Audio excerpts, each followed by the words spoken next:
అందరికీ welcome to హౌస్ఫంగమ్మ queen. This is వాణి.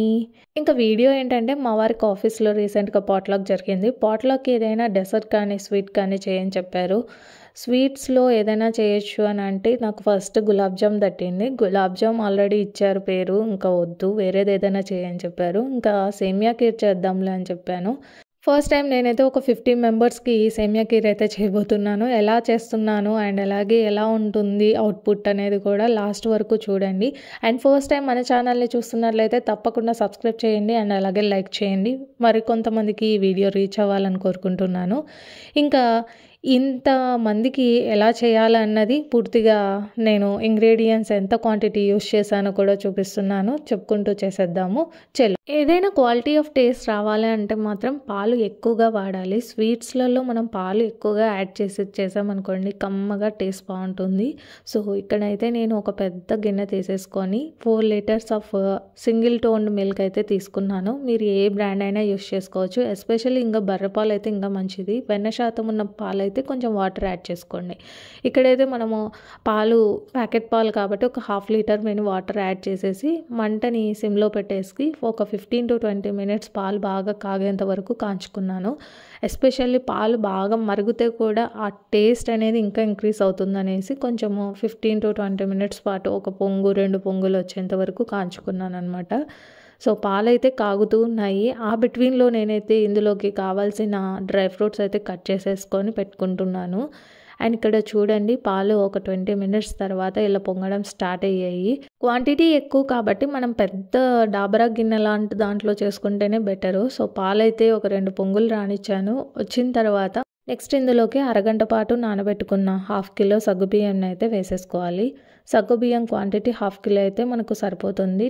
మరీ చిక్కగా కాదు అండ్ అలా పల్చగా కాకుండా అక్కడక్కడ సబుదానా తగిలితే బాగుంటుంది అనేసి అలా వేస్తానమాట. సబుదానాని చూస్ చేసుకున్న పద్ధతి కూడా మీడియం సైజులో ఉండేలాగా చూస్ చేసుకోండి. మనకు కీర్లోకి చాలా బాగుంటుంది. సన్నగా ఉంటే త్వరగా కరిగిపోతుంది, లావుగా ఉంటే టేస్ట్ ఎక్కువగా తగులుతుంది, బాగోదు.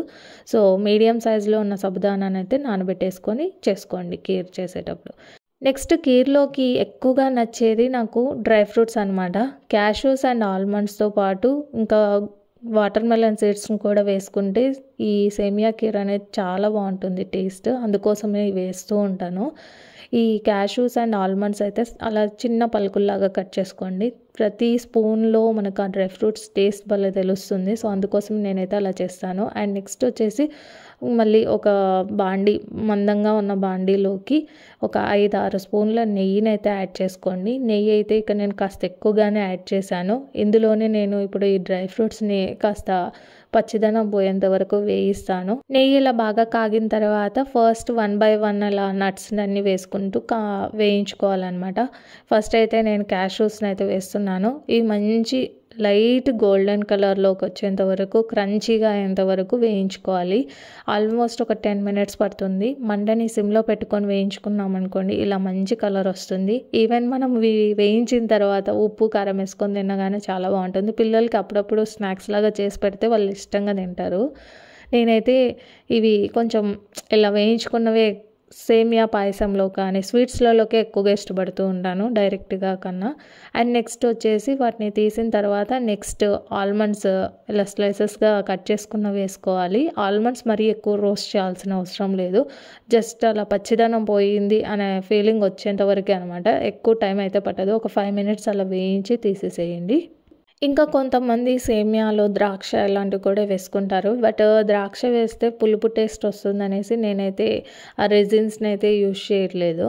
బట్ ఆల్మండ్స్, క్యాషూస్తో పాటు వాటర్ మెలన్ సీడ్స్ ఈ మధ్య బాగా అలవాటైంది. వాటర్ మెలన్ సీడ్స్ మనకు టేస్ట్ ఇంకా బాగుంటుంది. ఇంతవరకు మీరు స్వీట్స్లలో వాటర్ మెలన్ సీడ్స్ వాడకపోతే ట్రై చేయండి, టేస్ట్ అయితే చాలా బాగుంటుంది. అండ్ ఇక్కడ వాటర్ మెలన్ సీడ్స్ కూడా ఒక 2 పిరికెళ్ళు నేను యాడ్ చేశాను. ఇవి మనకు పటపట అని పేలుతాయి అనమాట.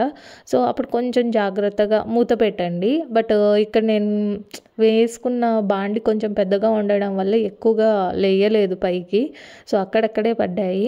వీటిని కూడా లైట్గా కలర్ వచ్చేంత వరకు వేయించుకొని పక్కకు తీసేసుకోవాలి. నెక్స్ట్ మనము వేయించుకున్న రోస్టెడ్ వెర్మిసెల్లి, అదే సేమియా అనుకోండి, ఇది మనకు బాంబినో బ్రాండ్ కానీ ఏ బ్రాండ్ అయితే ఏంటి, బట్ బాంబినో బ్రాండ్ అనేది నేను ఎక్కువగా ఇష్టపడతాను. అదే తెచ్చుకున్నాను అనమాట. రోస్టెడ్ వెర్మిసెల్లీని ఆర్డర్ చేశాను. మనం నార్మల్ సేమియాని కూడా రోస్ట్ చేసుకోవచ్చు, బట్ టైం ఎక్కువ టేకింగ్ ప్రాసెస్ అనేసి అండ్ ఇప్పుడు మనం పని ఎక్కువగా ఉంటుంది, మార్నింగ్ అంతా హడావిడిగా ఉంటుంది అనేసి రోస్టెడ్దే ఆర్డర్ చేశాను అనమాట. 1/2 కిలో ఆఫ్ రోస్టెడ్ వెర్మిసెల్లీని అయితే నెయ్యిలో అలా వేసి లైట్గా నెయ్యి అంతా టచ్ అయ్యేలాగా కలిపాను. తర్వాత దాన్ని మంట ఆర్పేసి పెట్టేశాను అనమాట. నెక్స్ట్ ఆలోగా ఇక్కడ పాలు చూసారా, పాలలో సబుదానా వేసాం కదా, ఆ సబుదానా మొత్తం అలా ట్రాన్స్పరెంట్ కలర్లోకి అయితే వచ్చేసాయి. ట్రాన్స్పరెన్సీ అనేది మనకు తెలిసిపోతుంది కలర్ చూడంగానే. నెక్స్ట్ ఇందులోకి ఆప్షనల్గా మీరు ఇంట్లో ఉంటే వేయండి, లేదంటే లేదు. బట్ నేను ఎక్కువగా సేమియా పాయసం ఇలాంటివి చేసేటప్పుడు కుంకుమ పువ్వు ఉంటుంది కదా, కుంకుమ పువ్వు కొంచెం గోరువెచ్చని పాలల్లో నానబెట్టేసుకుంటూ ఉంటాను. ఇది ఆప్షనల్, ఉంటే వేయండి లేదంటే లేదు. బట్ నేనైతే వేసాను అనమాట. కుంకుమ పువ్వు వేయడం వల్ల కూడా చాలా హెల్త్ బెనిఫిట్స్ ఉన్నాయని అంటారు, but costly. So cost consideration బట్టి అప్పుడప్పుడు వేస్తాను, కొన్నిసార్లు వేయను అనమాట. సో సేమియా పాయసంలోకి అయితే ఆల్మోస్ట్ కంపల్సరీ వేస్తాను. సో ఇలా పాలు వేసిన తర్వాత ఇలా కొంచెం మరగబెట్టాలి. మనకు పాలు ఎంత బాగా మరుగుతే అంత టేస్ట్ బాగుంటుంది. సో కొంచెం ఇలా చేయాలన్నమాట. ఎక్కువ టైం అయితే పడుతుంది. ఆల్మోస్ట్ నేను ఈ సేమియా ఖీర్ చేయడానికి ఒక 40 మినిట్స్ దాకా పట్టిందనమాట. సో అంత టైం పడుతుంది. నార్మల్గా ఇంట్లో కొంచెం క్వాంటిటీ అంటే ఒక 5 to 10 మినిట్స్లో అయిపోతుంది. నెక్స్ట్ ఇందులోకి నేను ఇంకొక ఇంగ్రీడియంట్ యాడ్ చేశాను. ఇది వచ్చేసి కొంచెము కండెన్స్డ్ మిల్క్ టైప్ అనమాట. అదే ఇది మిఠాయి మేట్ అని అంటారు. స్వీట్ అండ్ కండెన్స్డ్ మిల్క్ లాగా ఉంటుంది, థిక్ కన్సిస్టెన్సీలో. ఇది వేయడం వల్ల మనకు చిక్కదనంగా టేస్ట్ వస్తుంది, స్వీట్ కూడా చిక్కబడుతుంది అనమాట. అండ్ ఈవెన్ మనము షుగర్ క్వాంటిటీ కూడా తక్కువ వేయాల్సి వస్తుంది. ఎక్కువగా స్వీట్ కూడా చక్కెర వాడాల్సిన అవసరం ఉండదు. సో అందుకోసమే నేను ఇదైతే ఆర్డర్ చేశాను. ఇది కూడా మీ ఆప్షన్, ఉంటే వేయండి లేదంటే లేదు. నార్మల్గా చక్కెర వేసేసుకుంటే సరిపోతుంది. ఫస్ట్ అయితే ఈ కండెన్స్డ్ మిల్క్ అయితే యాడ్ చేశాను. ఈ కండెన్స్డ్ మిల్క్ క్వాంటిటీ వచ్చేసి 200 ml ఆఫ్ కండెన్స్డ్ మిల్క్ అనమాట. ఇది యాడ్ చేశాను. బట్ దీనివల్ల ఒక చిన్న డ్రాబ్యాక్ జరిగింది. పాలు బాగా చిక్కబడిపోయాయి. అండ్ ఈవెన్ లాస్ట్లో కీర్ మనం చల్లారిన తర్వాత ఇంకాస్త చిక్కబడింది అనమాట. సో మాకు చిక్కగా వద్దు, పల్చగానే కావాలి అని అంటే మాత్రం కొద్దిగానే వేసుకోండి కండెన్స్డ్ మిల్క్. అండ్ నెక్స్ట్ ఇందులోకి చక్కెర అయితే ఇక్కడ నేను ఒక 3 cups దాకా వేసాను. మామూలుగా మనం స్వీట్స్ ఏదాంతో తింటామో ఆ కప్తో ఒక 3 cups వేసాను. నేను స్వీట్ చాలా మైల్డ్గా చేశాను, మరీ ఎక్కువ స్వీట్ లేదు, అలా అని అసలు లేదు అని కాదు. తింటే మనకు స్వీట్ తిన్నాము అనే ఫీలింగ్ వచ్చేలాగానే తినాలి. లేదంటే ఎక్కువ తిన్నామనుకోండి ఈచ్ స్పూను ఎగుటు అయిపోతుంది. ఫస్ట్ 2 బాగుంటుంది, తర్వాత వెగుటుగా వస్తుంది. అందుకోసం అనేది స్వీట్ అనేది చాలా తక్కువగా మైల్డ్గా ఉండేలాగా చూస్తాను అనమాట. మీరైతే మీ స్వీట్ టూత్ని బట్టి అడ్జస్ట్ చేసేసుకోండి.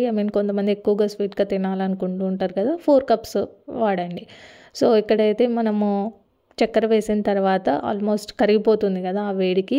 నెక్స్ట్ ఇందులోకి నెయ్యిలో కాస్త రోస్ట్ చేసుకున్న ఈ సేమియాను కూడా వేసేసుకోవాలి. వేసిన తర్వాత ఎక్కువ టైం ఏం పట్టదు, జస్ట్ ఒక 5 minutesలోనే మనకు సేమియా ఇంకా ఉడికిపోయి ఉంటుంది. ఎక్కువ టైం పట్టదు కాబట్టి లాస్ట్లో వేసుకోవాలి సేమియాని. ముందే వేసుకున్నామంటే మొత్తం ఓవర్ కుక్ అయిపోయి పేస్ట్ లాగా అయిపోతుంది. సో ఇలా వేసిన తర్వాత ఒక 5 నిమిషాల తర్వాత చూడండి సేమియా ఇలా అవ్వాలన్నమాట. అన్నం ఉడికేటప్పుడు మనం అన్నం ఉడికిందా లేదా అని ఒక మెతుకుని ఎలా టెస్ట్ చేస్తామో ఇలానే సేమ్ సేమియాని కూడా ఒకటి పట్టుకొని అలా అన్నామంటే చాలు. అలా మనం కొద్దిగా అనంగానే ఇలా బ్రేక్ అయిందంటే ఉడికిపోయినట్టు. మరీ ఎక్కువగా ఉడకాల్సిన అవసరం లేదు, ఇంకాసేపటికి కూడా ఇంకా బాగా ఎక్కువ ఉడికిపోతుంది కాబట్టి సరిపోతుంది. సో ఇలా ఉడికింది అని జస్ట్ మనకు కన్ఫర్మేషన్ వచ్చిన వెంటనే ఇందులోకి మనం డ్రై ఫ్రూట్స్ యాడ్ చేయాలి. డ్రై ఫ్రూట్స్ అయితే మనం మొత్తం వేసాం కదా, అవి భలే వస్తుంది టేస్ట్. ఎస్పెషల్లీ నెయ్యిలో వేయించాం కాబట్టి ఇంకా టేస్ట్ బాగుంటుంది. సో అందుకోసమే ఎక్కువ డ్రై ఫ్రూట్స్ యాడ్ చేశాను. సో ఇలా ఒక్కసారి అలా కలిపేసుకున్న తర్వాత ఇందులోకి ఇలాచీ పౌడర్. ఇలాచీ అయితే నేను ఒక టిప్ చెప్పాను, చక్కెరలో ఇలాచీలను వేసేసి మిక్సీ పట్టేసుకుంటే మనం అప్పటికప్పుడు ఫైన్గా పౌడర్ కార్డమమ్ని అయితే వేయచ్చు. అదే మనం ఇంకా అప్పటికప్పుడు దంచుకోవాలంటే చాలా టైం పడుతుంది. సో అందుకోసమే నేను ఇలా ముందుగానే స్టాక్ చేసి పెట్టుకుంటాను. ఇదైతే ఒక 1.5 టేబుల్ స్పూన్ ఆఫ్ ఇలాచి పౌడర్ని వేసేసాను. మంచి స్మెల్ వస్తుంది, సరిపోతుంది కూడా. సో ఇవన్నమాట బేసిక్ ఇంగ్రీడియంట్స్. ఇవి వేసుకుంటే మనకు సేమియా ఖీర్ రెడీ అయిపోయినట్టు. వెంటనే మంట ఆర్పేసాను. మంట ఆర్పేసిన తర్వాత చూపిస్తున్నాను అనమాట. ఫస్ట్ అయితే ఈ కన్సిస్టెన్సీలో ఉంది, ఒక 10 మినిట్స్ తర్వాత ఈ కన్సిస్టెన్సీలో ఉంది. అండ్ ఆఫ్టర్ ఇంకా ఒక 20 మినిట్స్ తర్వాత చూసాను, ఇలా వచ్చేసిందనమాట. సో చాలా చిక్కబడిపోయింది. సో కండెన్స్డ్ మిల్క్ వల్లే ఇలా అయిపోతుందనమాట. అదే కండెన్స్డ్ మిల్క్ లేదనుకోండి పల్చగానే ఉంటుంది. సో మీరు కండెన్స్డ్ మిల్క్ ఆప్షనల్గా వేసుకోవాలనుకుంటే వేసుకోవచ్చు, లేదంటే లేదు. బట్ టేస్ట్ అయితే చాలా అద్భుతంగా వచ్చింది. నాకు నేను చెప్పుకోవడం అన్నది కాదు, కానీ ఇప్పుడు నేను దీన్ని మొత్తం బాక్స్లోకి షిఫ్ట్ చేశాను కదా, ఇది మొత్తం ఆఫీస్కి తీసుకెళ్లారు. అక్కడ కొంచెం కూడా మిగలలేదనమాట. వాళ్ళందరూ కూడా చాలా కాంప్లిమెంట్స్ ఇచ్చారంట బాగుందనేసి. సో అదే నాకు ఒక క్రెడెన్షియల్ అనేసి నేను ఈ యూట్యూబ్లో ఈ వీడియోని అప్లోడ్ చేయడం జరిగింది. హోప్ఫుల్లీ మీరు కూడా ఇలా ట్రై చేయండి ఎక్కువ క్వాంటిటీలో అయితే. అండ్ వీడియో నచ్చితే మాత్రం తప్పకుండా లైక్ చేయండి, షేర్ చేయండి, ఎలా వచ్చిందో కామెంట్ చేయండి. Thank you and stay tuned. Bye bye.